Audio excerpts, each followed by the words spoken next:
Imagine there's a china teapot in orbit around the sun. You cannot disprove the existence of the teapot, because it's too small to be spotted by our telescopes. Nobody but a lunatic would say, well, I'm prepared to believe in the teapot because I can't disprove it. Maybe we have to be technically and strictly agnostic, but in practice we are all teapot atheists. This is a heavy Scientology. We are the only hope for mankind, and whether you get it or not, it's the truth, and we're not here to placate you. We're here to try and save the planet, and they're the only hope for mankind, and so this is no game. So that was the first thing I got. I said, okay, we'll see. I couldn't say, I believe that, but it was an interesting, bold claim that made me say, okay, all the more. Is this shit really that good? Let's go. So here I am. I bought my little TRs and objectives and my Purif, and I said to the supervisor, because now by the time I finished that, it was 11 o'clock at night. And I'm like, okay, well, when do we start? She said, when can you come in to start the course, to finish up? I said, let's start tomorrow. I said, I can be here 7 in the morning. I said, well, we don't start till 9. I said, I'm come here to do something. I've been here all day. You guys say you got a product, you want it, So she came in at 8 o'clock for me. So I came in and I just started. And I read all my shit in there. And sounded good. And the first exercise is a thing called OT-TR0, which is basically where you sit 3 feet apart from somebody. You cannot have any thinking mechanism, and you close your eyes, and you're totally relaxed, but there's another person 3 feet in front of you doing the exact same thing. And the exercise is to be in communication with that person and your environment. But fully, the key word is confronting, which is, he defines as facing without flinching. So without thinking anything, like if I'm doing it with you, I'm thinking, okay, Mark, he's got that beard and he's probably hiding by. Then I'm flunking, because I'm thinking, instead of just being there, without any thinking. And so I have to be able to be, and you do this, it says, until you get a major stable win. Okay? So I said, fuck it, okay, here's my first Scientology shit, and I'm there with some whoever, and I'm sitting there, and I'm facing him without flinching, and I had a major stable win. What I did, according to Scientologists, and I don't have any other nomenclature for it, so it would work for me, but I went exterior. So in other words, the concept would be your thetan, you, your soul, whatever you want to call it. That's who you are. You're not the body. I'm not Jason Beghe. Jason Beghe, it's like buying a new car. I'm the driver of the car, okay? So basically, I went exterior, and to get back to the beginning of my story, I felt for the first fucking time the biggest win in my life. I knew who I was. That question that I've been asking since I was cognizant. Who am I? I knew who I was. And this was huge for me. I said, wow. And this is not even that fucking auditing stuff they talk about. This is just some fucking, some thing. Yeah. And I said, shit, that's awesome. So I was blown out of my socks, happy. I was like, oh, so that's who I am. Because I knew I wasn't this thing, because I sometimes would have this personality. Sometimes I was a phony. Sometimes I was, you never know if you're real or not, But then there's those moments when, so it's like, who are you? And I could create effects on people and stuff. This is all this growing up. I mean, it was really interesting. Why would this person like me? I knew why I liked them, but why did they like me? Well, you said back in class that you didn't trust yourself. Why didn't you trust yourself? I didn't know who I was. So I go down and I say, okay, I want to buy this clear thing. I'm going to do that, because that's enough for me. I just go right there. No reg ever had to reg me. As a matter of fact, I used to reg the regs. They would fucking run, because I'd do things to them, stuff like that. I'd fuck with them. I like doing that.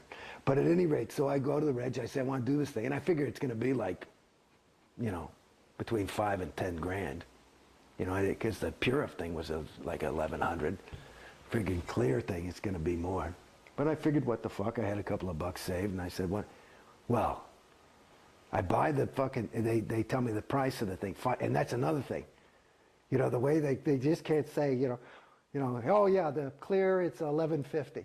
You know, it's like they just have to. They're not used to somebody just coming in and saying, let me get that thing. So that was hours and hours and hours. And of course, Bodie, you know, is like, he's in there with me and he's my FSM, and at that point, you know, he's going to get 10% and he's excited because, you know, he was broke at the time. And at any rate, it was like 50 grand. So within 3 weeks, within 3 days, and I probably had 60 grand in my name at that point. I plopped down 50. I said, let's go. That's a huge commitment. Well, and so everybody fell in love with me, and David Miscavige called me, and all that. Everybody, they started, you know, he wrote me a letter and all this shit. And, you know, everybody's got all this excitement about me. And then the other thing was that part of the reason it cost 50 grand also was because they said, you know, training. I said, what's fucking training? And they said, you mean I can't I just thought you sat there, you held those cans. I'd done it in the interview, it sounded easy. I say, and if it's going to be that great, and I remember reading what clear is and all that, sounds pretty fucking good. And all I'd done is sat there and I knew who I was. That's all I'd ever, which probably the biggest win I had in Scientology was on that first day. At any rate, so I go to, they sell the training. I said, what's that? Well, you learn to be an auditor. I said, listen, you know, I'm an actor, I'm not an auditor. You know, that's cool. You know, blah, blah, blah, and they're trying to get me to do this thing and buy a fucking e-meter. And I, you know, 3,000 what for that fucking thing? It looks like a fucking transistor radio. And, but I'm like, oh man, okay. But I trust them. I figure, you know, because they're delivering a thing. These are good people. You know what I mean? And I'm also looking at these people, and it's these decent people. They're decent, and I'm trusting. So, and they are. And so they sell me the training. They tell me, finally, the only reason I bought the training, they said it's half the wins. Oh, so you, in order to get the wins of the auditing and really going clear, you have to be trained. I said, well, then give me the training package. So I bought a class 5 training package because they said you had to be trained as trained as you're clear. And I said, what's a clear guy? So a class 5. Now, you should know that a lot of people fall for this sales thing. And there is probably, I would guess, my guess is conservatively is there is probably $500 million, is my guess off the top of my head, of unused training that has been bought. People buy it, but they can't confront it. They can't face it without flinching. Okay? Me, I'm a class 5 auditor. I fucking did it. I liked it. I thought it was cool. I actually got a lot of wins out of that shit. So that was part of another reason why people liked me, because I was actually doing it. I didn't mind going on. I would quit. I'd say, I don't want to go on that audition. I'm going on course. You know, I was here to go clear.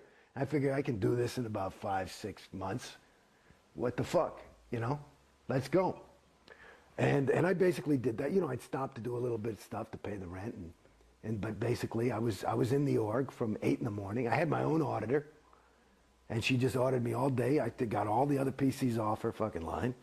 And I just went clear. Well, I actually went through my grades. It turned out I was a past life clear. That's why I was so able. And well, explain what that concept is, of past life clear. Well, what is that? Oh, dear God. Past life clear. Well, in other words, you know, I was born in 1960. Scientology was developed in 1952, but LRH was doing Dianetics. I'm having a moment.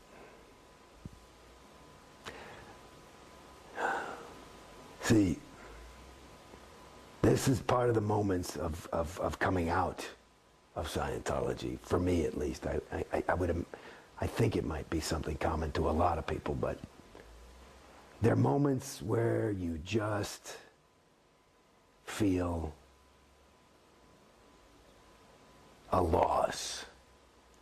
And it's not a loss of, I miss Scientology by any stretch. It's a loss. It's a regret of having invested so much in something that is empty. And And so there are these moments, I just had one, where you just go. So at any rate,